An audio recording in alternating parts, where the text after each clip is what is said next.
Hello, and welcome to the following panel, Let's Talk About Gender Differences on the Autism Spectrum.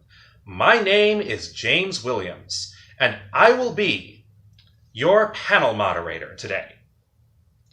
In this panel, I and my fellow autistic panelists will be talking about how the experience of having autism differs based on gender differences and gender identity, whether or not that gender identity is related to a person's biological gender, assigned gender, or the identity that they themselves know in their heart and soul to belong to.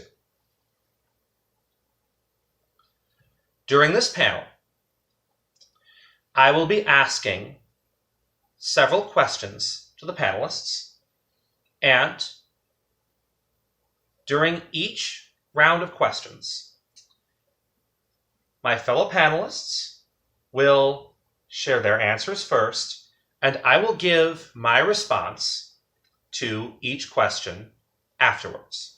Back when the term autism was first coined, and back when autism was initially researched, researchers either would exclusively study the experiences of cisgendered autistic males, or, regardless of who they studied, wouldn't even take into consideration just how much a person's gender and or gender identity shaped their life experiences with autism. However, a lot of research has shown that a person's experiences with autism can differ vastly based on gender. And a lot of self-advocates have become more open on how their gender shapes their lives as autistic individuals. So, in this panel, myself and my panelists, all of which are diagnosed on the autism spectrum, will be discussing how gender differences impact the life experiences of autism and the experiences of living on the autism spectrum. So, to begin, my fellow panelists will take the floor and introduce themselves. Hi, I'm Rosie Ruiz, and I have learned about my autism diagnosis when I was 13.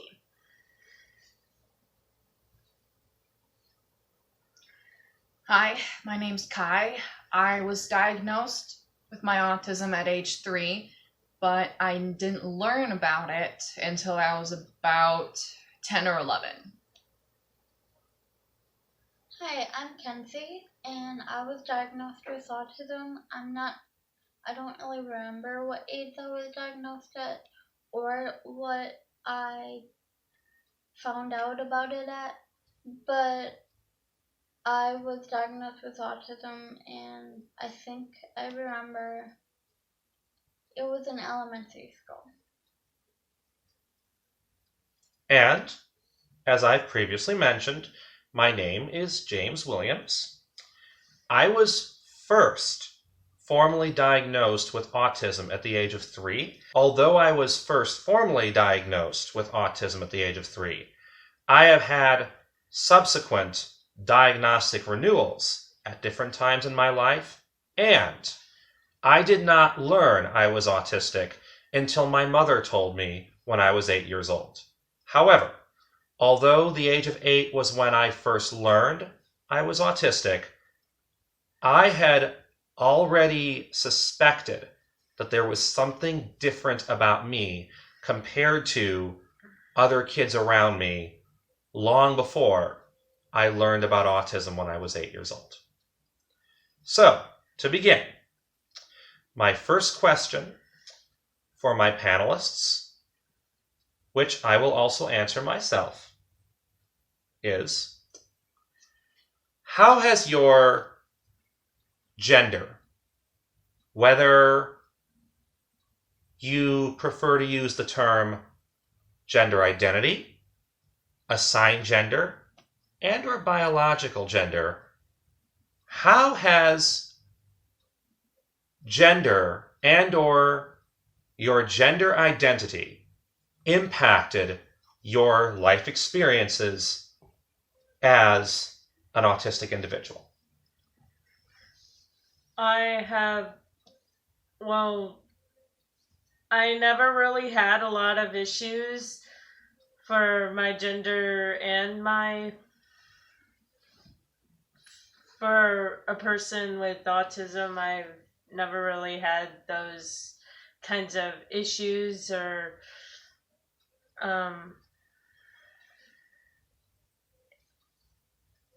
and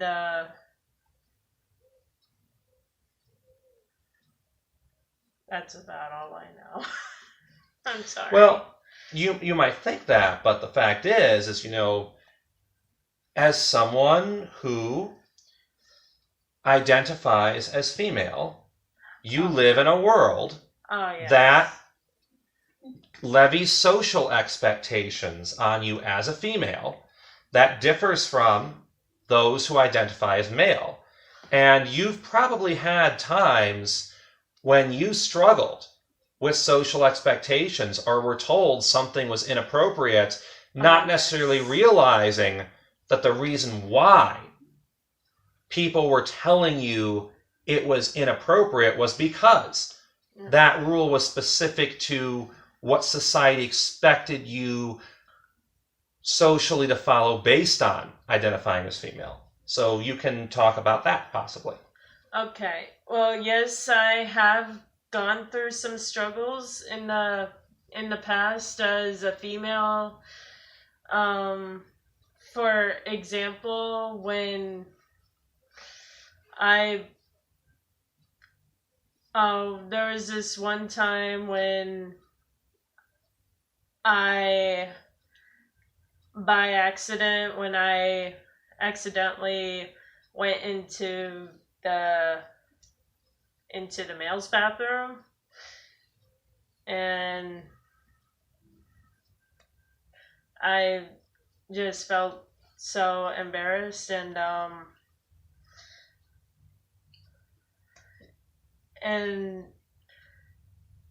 I just have a lot of those types of issues, and that would basically be like the end of my story.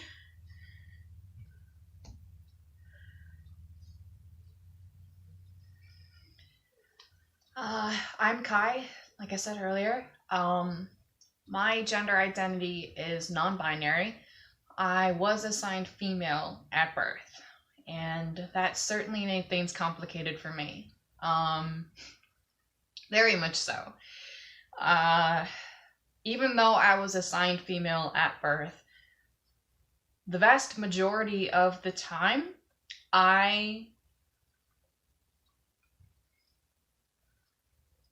what's the right word?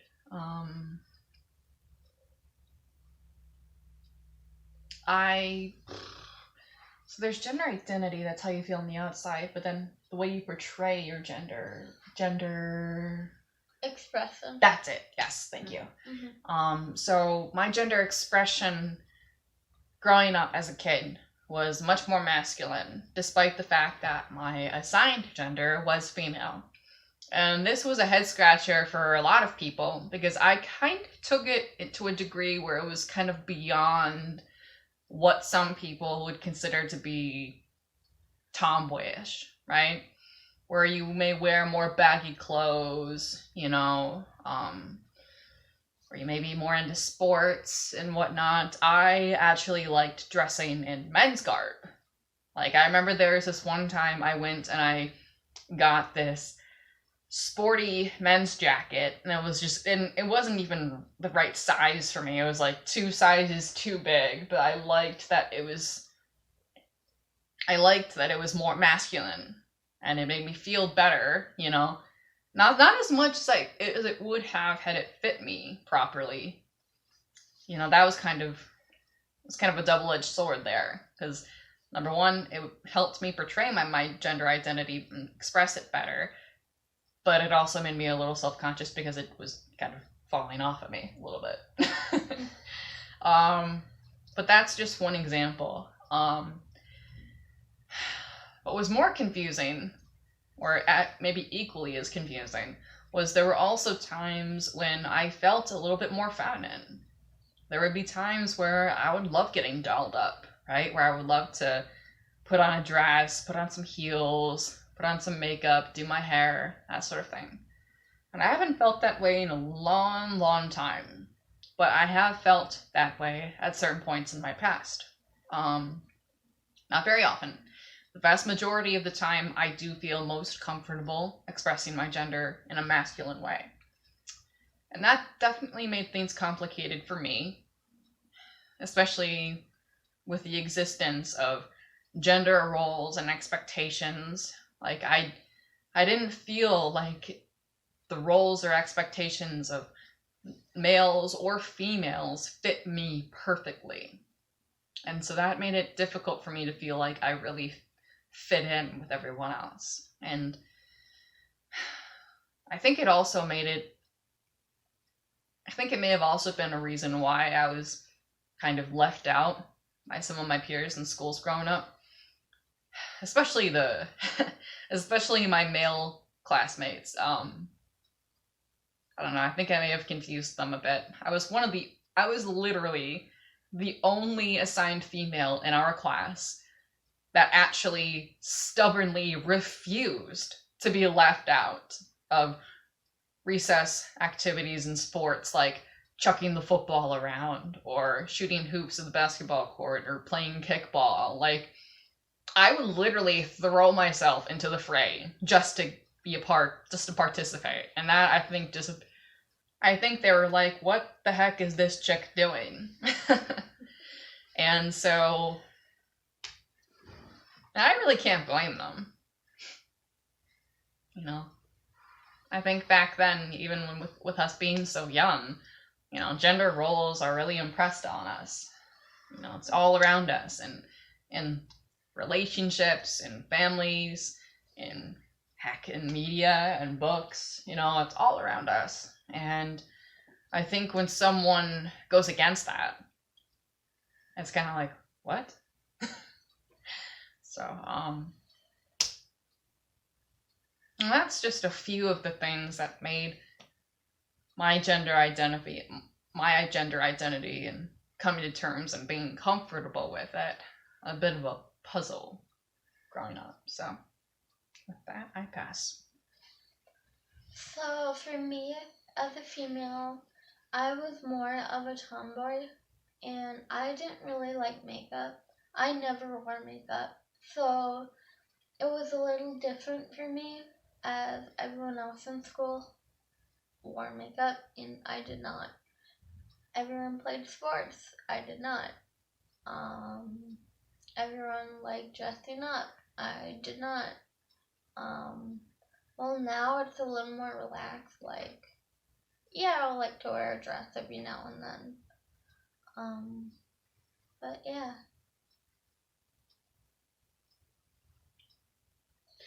Thank you all for sharing. Yeah. So, as a male with autism, I myself often had struggles following many social expectations that people thrusted on me that were based on the expectations of being male. probably the first time I was aware of rules that I had to follow because of my gender was when I was 7 years old. And my younger sister was in preschool. And at the preschool where my sister went, there would be an annual fun fair. And at this fun fair, the preschoolers could go to different booths run by volunteers and do different fun things. And the fun fair was open to the preschoolers and their siblings. So I went to my sister's fun fair, and there was a nail painting booth.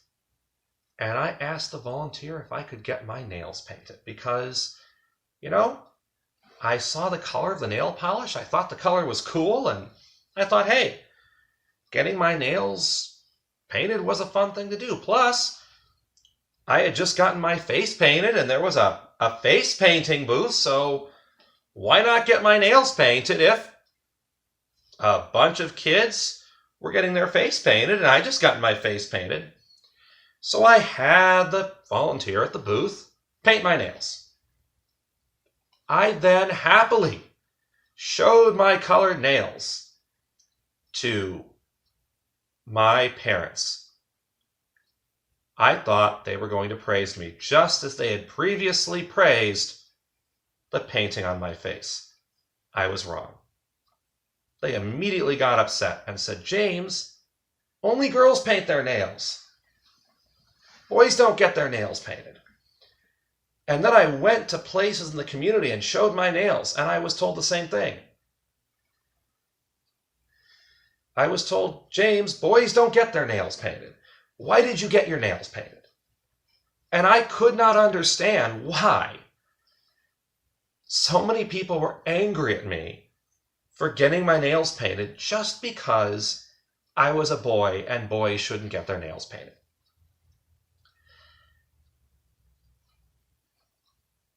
Later on, when I was a teenager, another one of my sisters was born.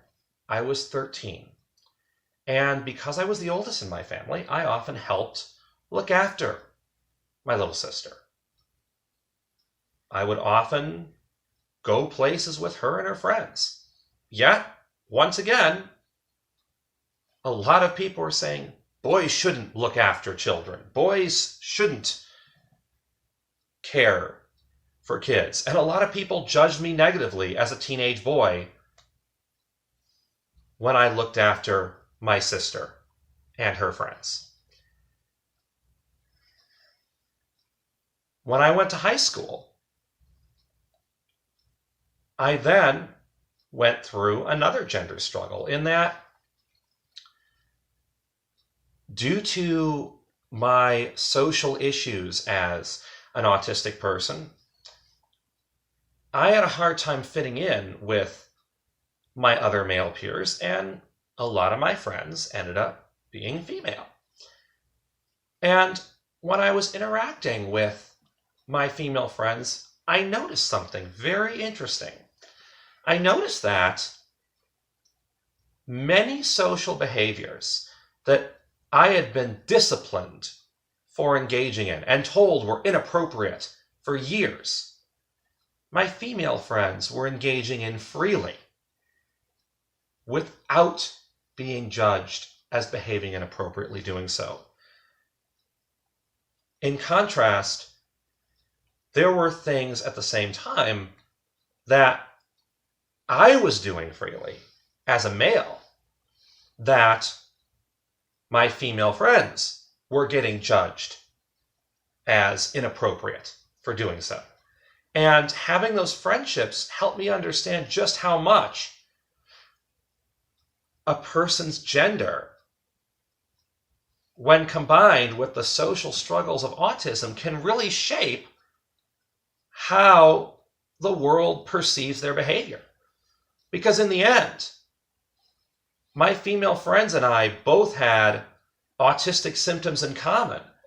But due to our gender differences, the way the world was perceiving behaviors that were equally autistic, regardless of whether or not they were being displayed by a male or a female, they were being seen differently. The same autistic symptom that would be seen as inappropriate and weird in a male was being seen as acceptable amongst my female friends that had autism and that were not autistic. And things that my friends were getting in trouble doing, I wasn't getting in trouble for because of my male identity. And indeed, I went through a time in my life where I questioned the male identity. I said to myself, do I truly identify as male if I struggle with so many social rules and the ability to properly follow them in society that society hoists on males?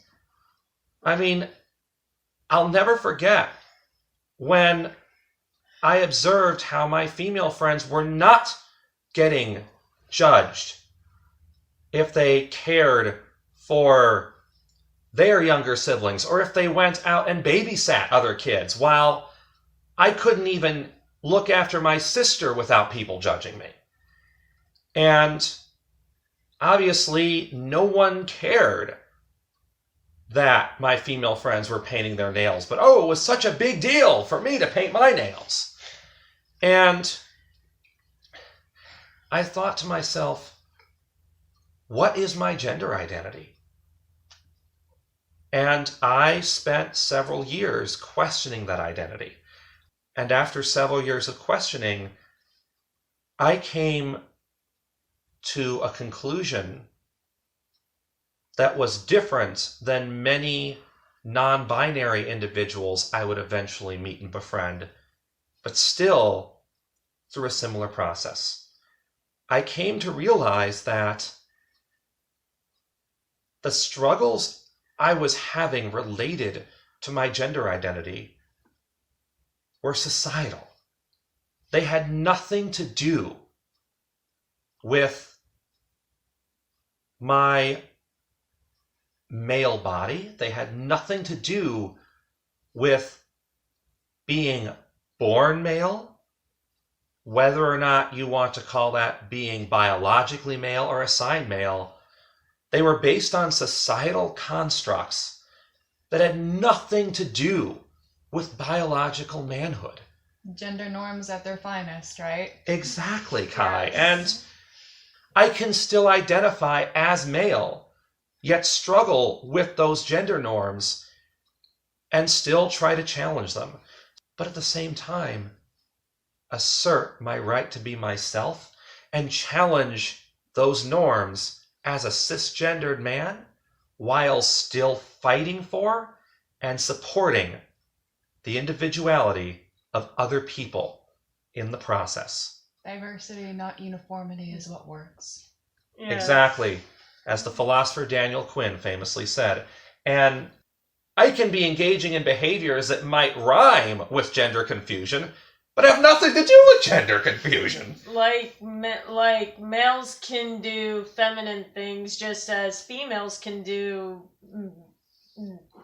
masculine things. Exactly, and in fact, I actually met Yeah. a older, middle-aged autistic man who identifies as male, who goes to many conferences, but when he does, he'll dress in a dress and high heels, not because he's a drag queen, not because he's a cross-dresser, but because they're more comfortable for him sensory-wise. Yes. And he does that to teach awareness of how dressing just up... to support the community. Yeah, how dressing up in female clothes helps him with sensory issues. But in your case... Like, I love wearing t-shirts and baggy sweatpants all the time. That is my most comfort clothing, my most comforted clothing, just as wearing tennis shoes or gym shoes. And, for me, that is, and I used to love, playing basketball all the time. And Yeah. sports like baseball, my mom got me into baseball one time. Yeah, and the few times that I've actually gotten into dressing up in a more feminine fashion, like I mentioned earlier, wearing heels has always just thrown off my sensory, even though I don't deal so much with sensory issues anymore, I still have occasional troubles with them. And one thing I've noticed is that whenever I wear shoes that have very little to no support, like heels, or any stable support anyway, I don't operate well. And see, so what I was trying to share, Rosie, is you may have initially struggled with the question I gave you, but because gender norms are so entrenched in our society, it's just, we're not told don't engage in this behavior because you're a male or a female. We're just told don't engage in this behavior. You might have had a gender-related struggle and not even have known it. I have female friends with autism who want to use makeup, but struggle with using makeup properly. And oftentimes get frustrated when they are in school in life skills classes, that those classes often focus more on the skills that the autistic male majority needs, but don't talk about, how can I learn how to use makeup if I want to look nice as an independent adult? In fact, I don't even know what a concealer is. Yeah, another thing too, going off of that, this is just something I've been noticing that I've been having trouble with. As you guys remember, my hair used to be a lot shorter. I've been growing it out for a long time. My hair was very short, kind of like kind of side-swept masculine look. So it was very short. And I got accustomed to styling my hair in a masculine way. So now that my hair is long, and I'm trying to learn how to take care of it in a feminine way, it's just I feel like that's another thing I struggle with as a non-binary person, because I feel like, depending on how I feel comfortable expressing my gender, I have to have two different sets of rules to follow. Two sets of skills. Absolutely. And in fact, several of my female classmates that I was in special education with in high school, they said, hey, we want to learn about makeup. And, what do we do if we need to use makeup and, do things to look nice in society? Why aren't our teachers talking about this stuff that we might need to know as females? Exactly, because for example, in an office or another professional workspace, many of the women will wear makeup, not heavily, but just enough to kind of improve their overall appearance, right? And that's something that I feel like a lot of people on the spectrum struggle with learning how to do, you've mentioned. I do mine heavily, the heavy eyeliner, at least, and the heavy, I try to make my eyes look like anime eye look, oh my gosh, look at them, really wide eyes. Yeah. And see, anime in of itself. Yes. I learned this at an autism conference. Anime is a very common special interest among autistic individuals, especially females. In fact, Dr. Shannon Nichols, an autism professional who has done a lot of research related to autism in females, discovered that when she started working clinically with autistic females, that the most common special interest she found amongst those autistic females she was working with clinically was anime. She has even, during many of her presentations, said at times that anime is the second language. Yeah. The most common thing. Not only the most common interest, Rosie, but she's called anime the second language for autistic females. Oh, wow. What about video games, though?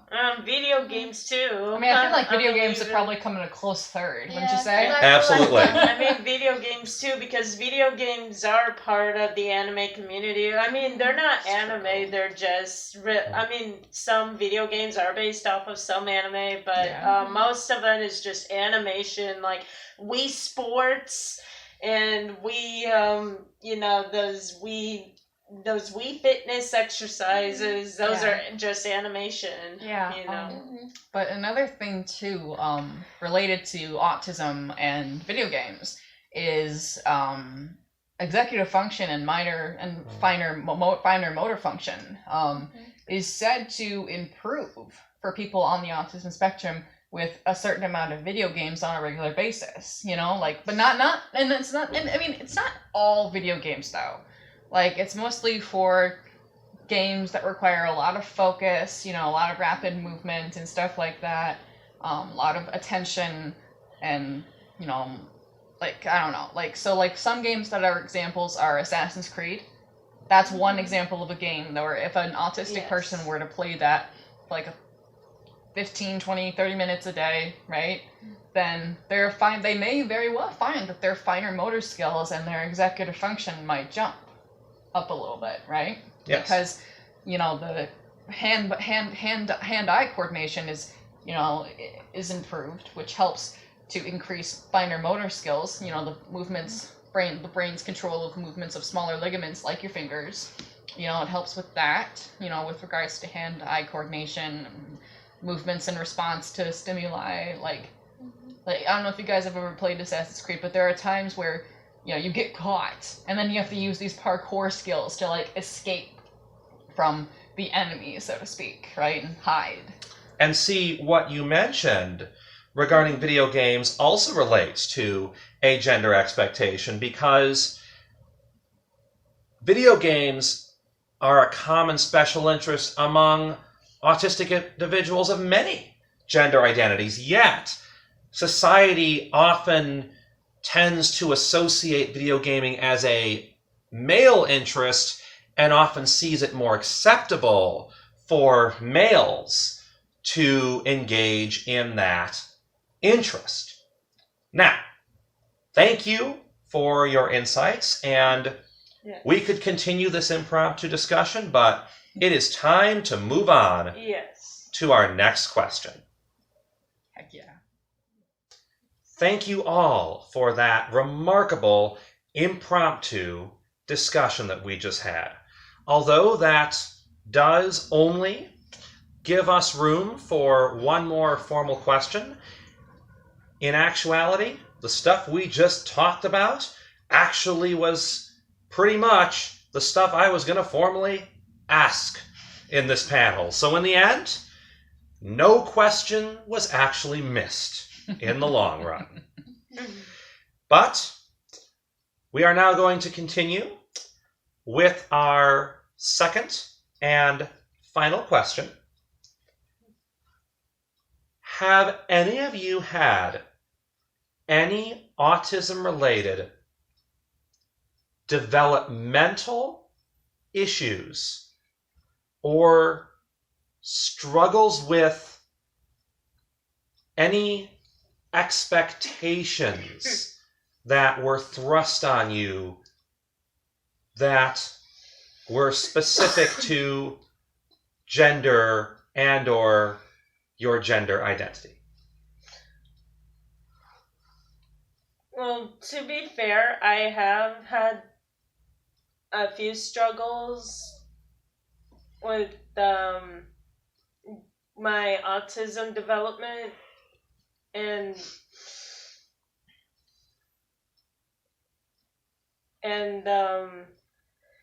overall throughout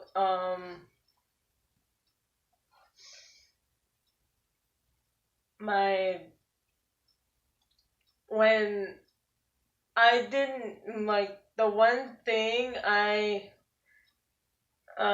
when I was a young girl, and sometimes my parents would punish me, but I had no idea why. I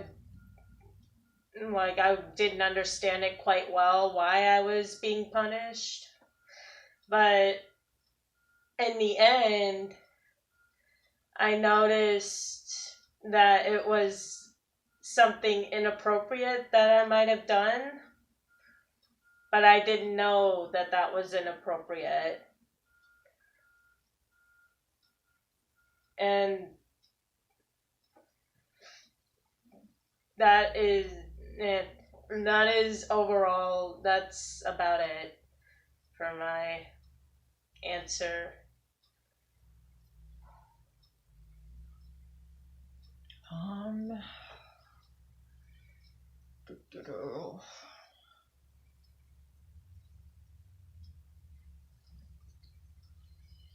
Well, developmental wise, with relation to gender, I always felt really confused and conflicted, both because of gender norms and expectations that come with that, and just the fact that I didn't feel like I comfortably fit in either one, male or female. It's kind of a mix of the two. And looking back, I feel like it put a little bit of a strain on me and kind of stressed me out and made it a little bit more difficult for me to develop the skills that I needed, to progress and to improve the overall functioning level that I would be at with my autism, whether I be lower, moderate, or higher functioning. And to be honest,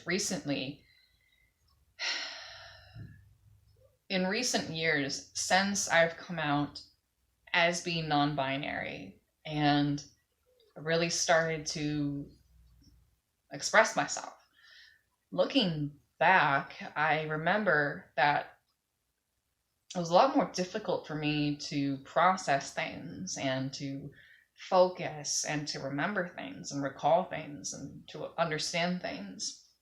Like, it almost felt like there was this, like my head was full of hay, pretty much. Like I was sifting around through it, trying to find like a needle. Almost like my mind was a haystack and I was trying to dig around and find one single freaking needle.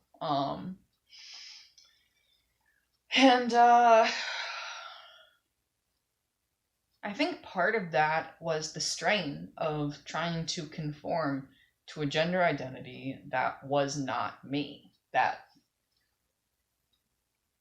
was doing more harm than good in doing so. Does that make sense? Absolutely. Like, I think the fact that I was trying to repress my true natural gender identity made any attempts that I made to progress and to become more functioning overall were hindered. Does that make sense? Yes, and see, one of the things that I wanted to touch base on is the fact that, a lot of autistic individuals, they don't always meet what are known as developmental milestones. They don't always walk when other kids walk. They don't always talk when other kids talk.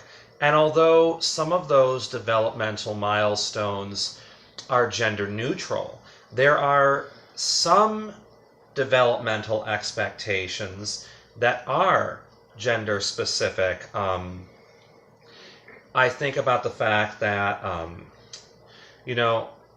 I have a female friend that is part of a culture where females by a certain age are expected to properly walk in high heels.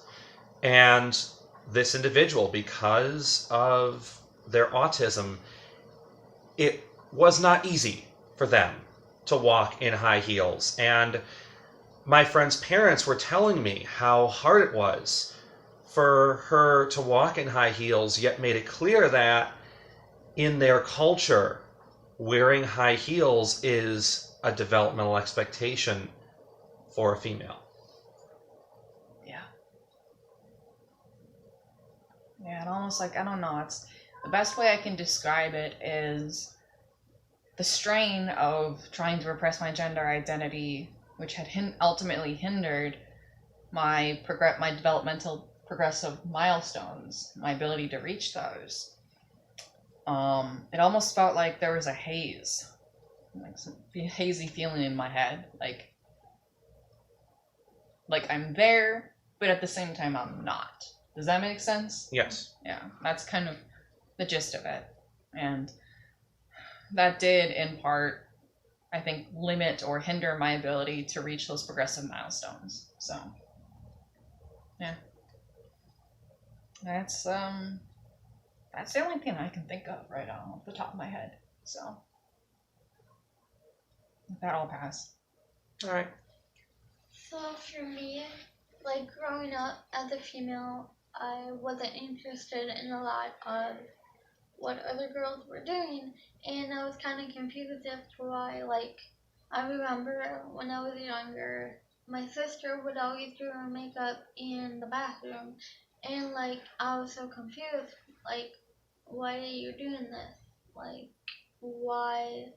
What's the because I didn't understand the significance of it at all, and it took me a while to finally learn that it was apparently a lot of girls do it, and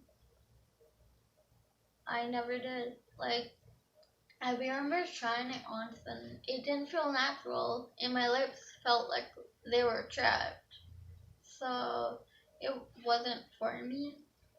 Another thing is, for going out, like, I really hated, like, the rough jeans, so I would always have to wear them, and because I didn't know of anything else, so that was kind of hard for me, sensory-wise.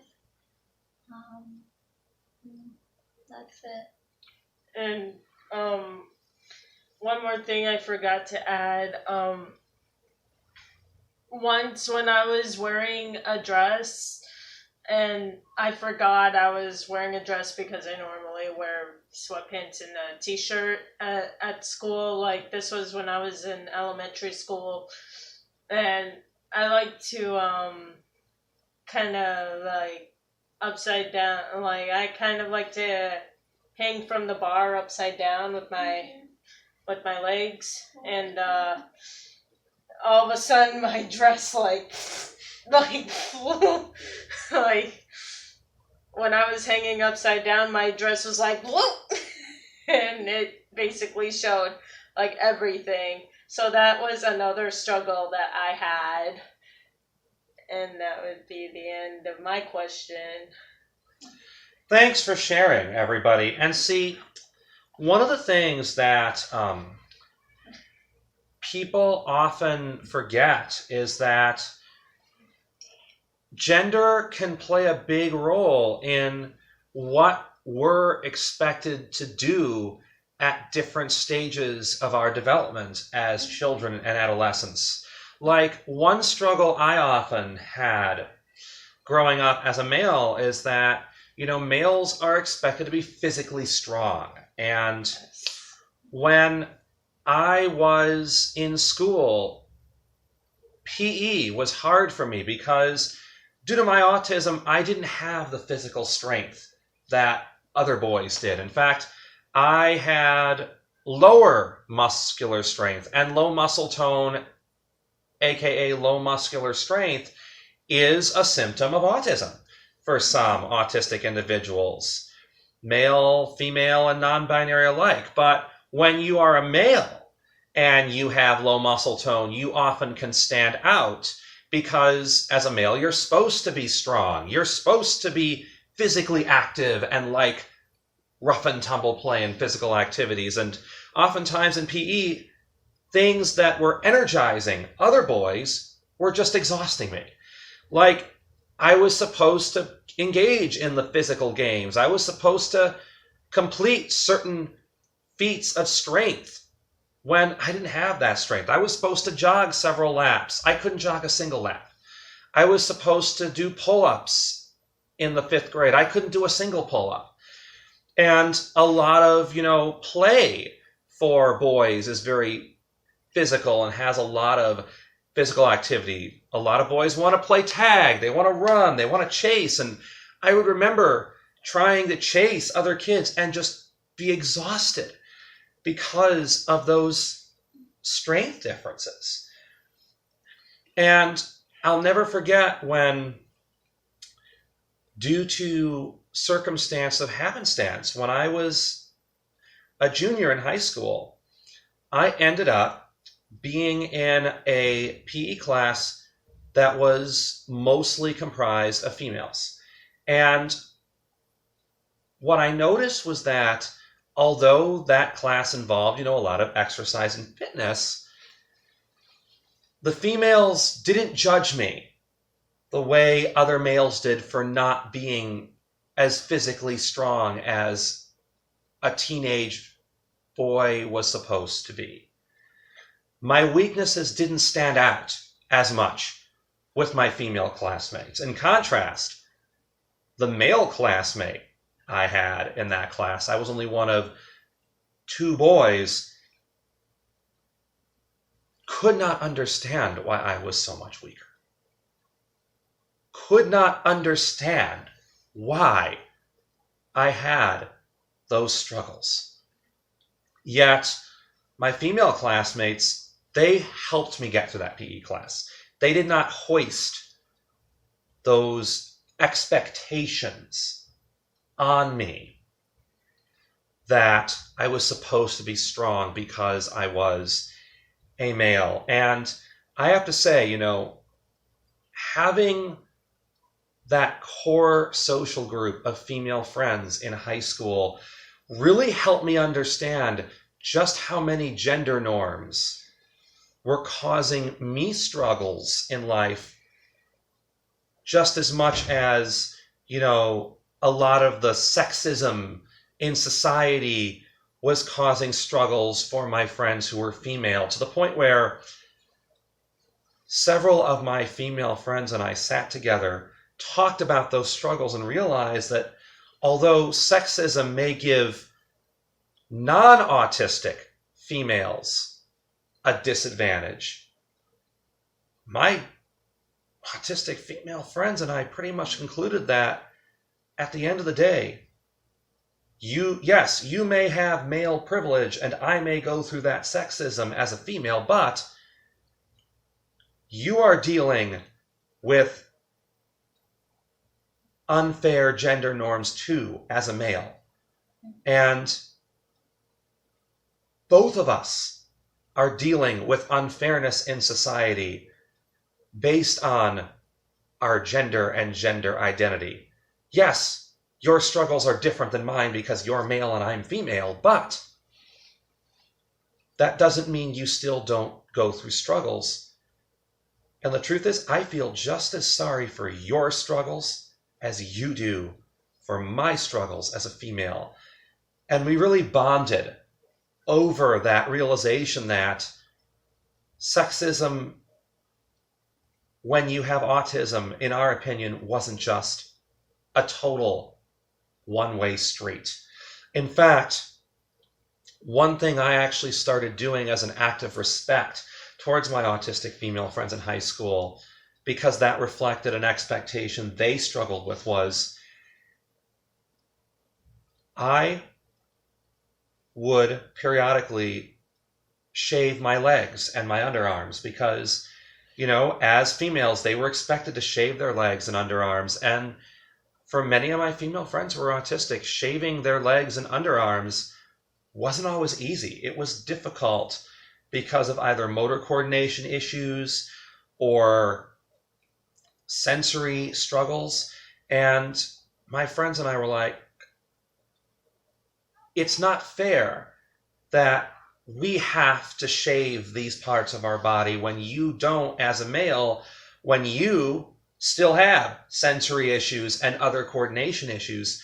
So I decided, out of respect for them, I started shaving my legs and underarms whenever I knew I was going to wear shorts or expose my armpits or legs with them, just so that they wouldn't be reminded of that unfairness they dealt with as females, being expected to shave their legs and underarms developmentally when I was not expected to do so. Or you could be like me and refuse to shave your underarms and legs altogether out of sheer defiance for cultural norms. Well, honestly, Kai, I didn't tell my friends to shave, in contrast with many of the popular girls who would say, oh, shaving your legs is an unwritten law of girlhood. Unwritten law of girlhood. My butt. Oh, that's a load of baloney. Instead, what I did was I would tell my friends, choose if you want to shave or not, but I still want to shave out of respect for your societal struggle. Exactly. But that doesn't mean I was going to tell them to shave. No, I'm saying just, you do so out of respect for the norms that we as people, as assigned females have, right? Mm-hmm. And I'm just saying that I choose not to shave out of, I guess you could say, defiant refusal to conform to norms. Absolutely. And to just, plus doing so makes me feel more connected with my gender identity. It's another, way for me to express my gender. So, because like I said, my gender identity is more masculine. So, because males aren't expected to shave their underarms and whatnot, because my gender identity feels more masculine the vast majority of the time, why the heck should I shave? And at the same time, one other thing that occurred with my female social life is that I ended up learning various things that my female friends had to learn developmentally, but as a male I was not expected to know, to the point where I would often impress females that would become my friends with certain knowledge that I had been taught by my friends. So as another example, when I was in high school, I also would come to school every day, starting from sophomore year to senior year, with a stash of menstrual supplies, so that if a female friend needed one of those supplies when their time of the month occurred, I would have those supplies, but it wasn't just any supplies. They were the special supplies that some of my autistic female friends use that were more autism friendly. But as a male, I wasn't expected to even know what types of menstrual supplies there were. And so when a female I would become friends with realized I did, that would impress them. Or in another case, I would often go bra shopping with autistic female friends to find the special autism-friendly bra that met their needs, that they wouldn't have sensory overload with, that oftentimes the popular girls would judge them for wearing. So I got to learn about, how bras are sized. And of course, oh my God. that what? Yeah. Sorry. Traditional. So the regular bras, not the sports bras, the ones that have the metal frames. Oh my God, back in high school, there was this one bra that I had that had like a little metal piece poking out of. Oh my God, that sucks. I hated that. Yeah. I hated that, but it was one of the only bras that fit me correctly. Oh my God. But I swear I wanted to burn that thing. Yes. Yeah, I hated bras that are they feel tight, too tight God. around Or when the wire is out and it stabs you. Yeah. Yeah, it was right so here. annoying. Oh my gosh, it was And then I got a crushing red your mark. sides too. Mhm. Oh my God, I Crushing your sides right here. I despised that bra. If I I had the had a opportunity bra to go like back that. in time and just chuck that thing into a fire pit and burn it to a crisp, I think I would. I would do that too to my bra.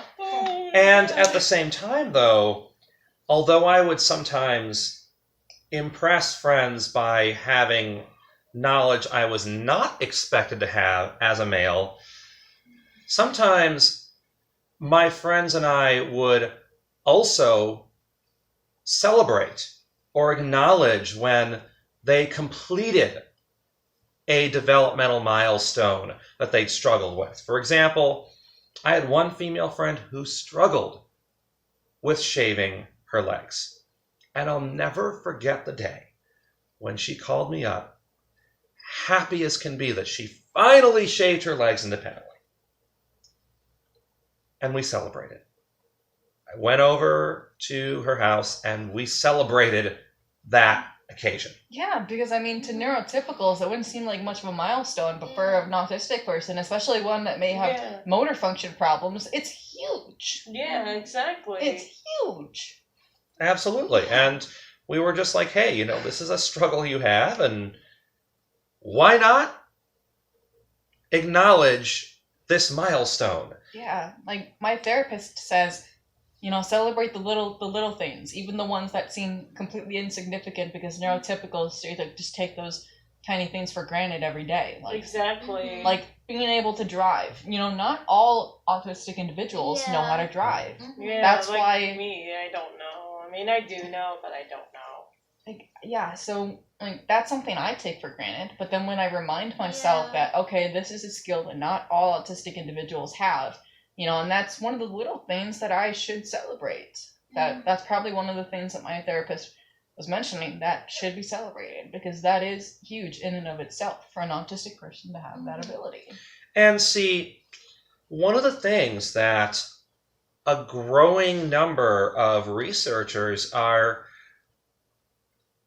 analyzing and studying and concluding is just how much gender expectations play a role in the way that we define developmental struggles of autism. Since autism, even to this day, tends to be mostly diagnosed in males, even though a lot of research has pretty much suggested that there's just as many females and non-binary individuals with autism as there are males. Yeah.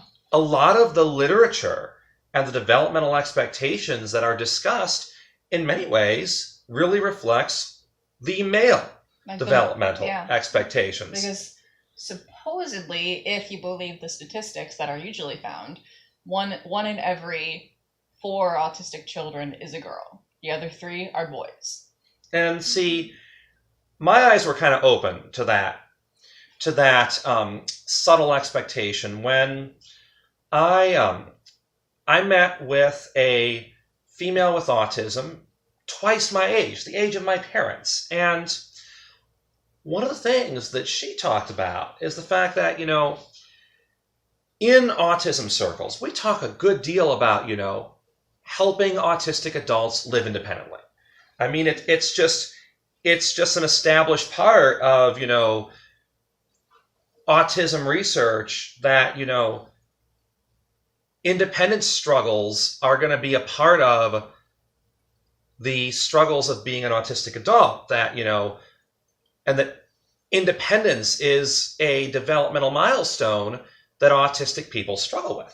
But one thing that older autistic woman pointed out is that in her day, women weren't entirely expected to live independently. They were expected to marry a man who would support them. And so that independence expectation, which we hoist on autistic adults and then associate when an autistic adult can't live independently as a disabling thing, reflects the fact that way back when, as she pointed out, when women were technically able to not live independently and instead get married and be supported by a man, men were expected to live independently. Yeah. Men were expected to become independent. And yeah, just imagine how that may play out for male autistic individuals who aren't able to live independently. I imagine a lot of people probably look down upon them for that, which is wrong in and of itself. Yeah.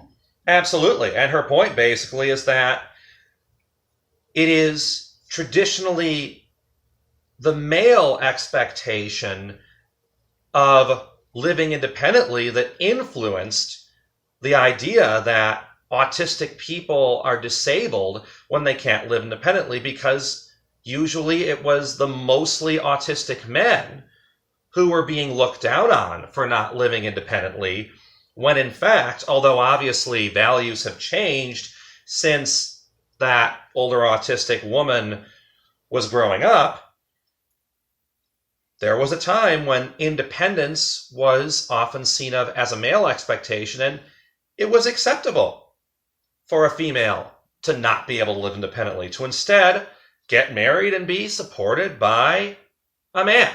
Yeah. And though it was hearing that story and the fact that, as she said to me, I never lived independently. I lived with my parents and then moved in with my husband. And she said, hey, I've never lived independently, but that was never seen as disabling, because when I grew up, that was the expectation given to a female. Yeah. It was hearing that older woman tell me this story that gave me this epiphany. Hey, gender does play a role in how we judge autistic people on a developmental level, even when we might not realize it. Yeah. So, we have come to the conclusion of our panel discussion. Would anybody like to say anything to conclude our panel/discussion about gender differences on the autism spectrum?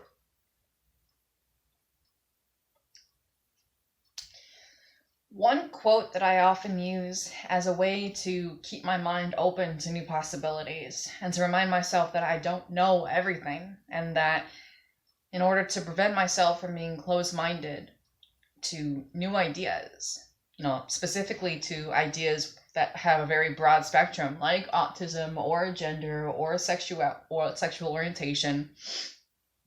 This quote is actually by Socrates. It's one of my favorites. It is, true wisdom is in the realization that you know nothing. And like I said earlier, I use it as a way to keep my mind open to new possibilities that I hadn't considered before. So maybe that will do the same for all of you. Maybe that'll help you to be more open-minded about gender and autism and all that jazz. So.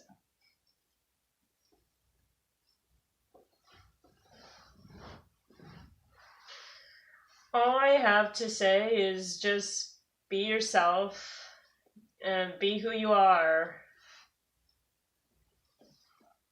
Yeah, be who you are, and don't try to fit into society. What society wants you to be. Be who you want to be. And I think introspection is really important too. To know yourself, you have to really look deep within, to be more introspective, to kind of. And it took practice for me. It took a lot of practice for me, but now I've gotten to a point where I'm able to discover new little things about myself every single day. So. And remember that whatever that females can do masculine things when males can do feminine things. Yeah. Just remember that. Gender is a spectrum. Mm-hmm. I am now going to conclude this panel by sharing the following words of wisdom.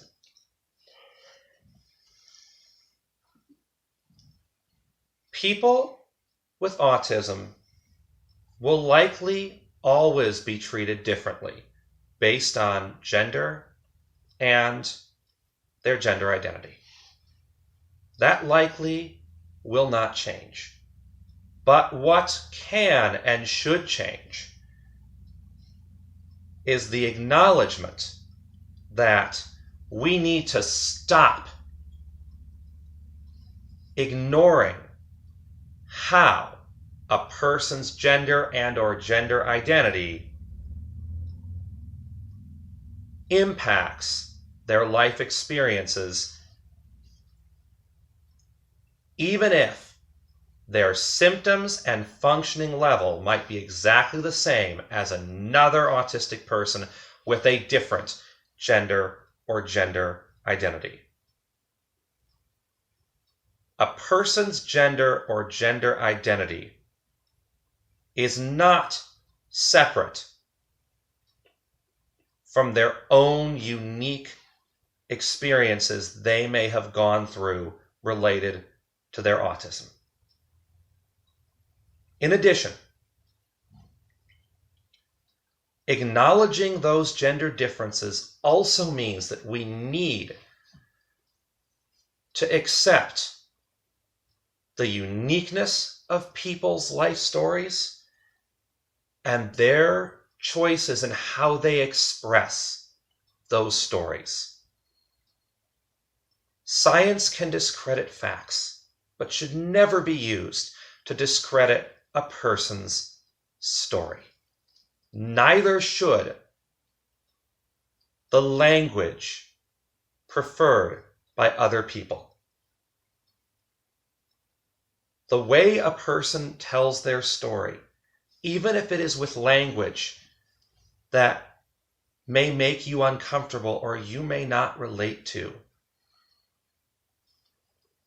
is distinct to them and very likely is the way they are telling it based on what's coming from their heart and soul.